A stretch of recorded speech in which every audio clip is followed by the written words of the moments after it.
कहते हैं महाभारत का युद्ध खत्म हुआ, लेकिन असली विनाश तो उसके बाद शुरू हुआ था। महाभारत का महान युद्ध 18 दिन तक चला। अंत में कौरवों का विनाश हुआ और पांडव विजयी हुए। लेकिन विजयी भूमि कुरुक्षेत्र अब किसी उत्सव का स्थल नहीं, बल्कि लाखों वीरों की लाशों से भरा एक महाश्मशान बन चुका था। चारों ओर टूटे हुए रथ, बिखरे हुए धनुष बाण और तलवारें, जले हुए ध्वज और बिखरी हुई हड्डियां दिखाई देती थीं। मृत योद्धाओं का रक्त मिट्टी में इतना समा गया कि कहा जाता है वर्षों तक इस धरती से खून की गंध आती रही। जब युद्ध समाप्त हुआ तो अनेक आराशी मुनि वहां पहुंचे।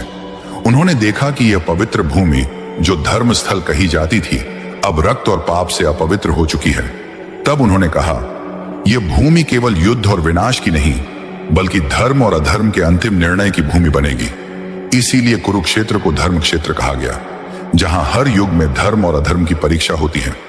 यह वही भूमि है जहां स्वयं भगवान श्री कृष्ण ने गीता का उपदेश दिया था, और युद्ध के बाद यही भूमि आने वाले युगों के लिए धर्म, न्याय और सत्य का प्रतीक बन गई।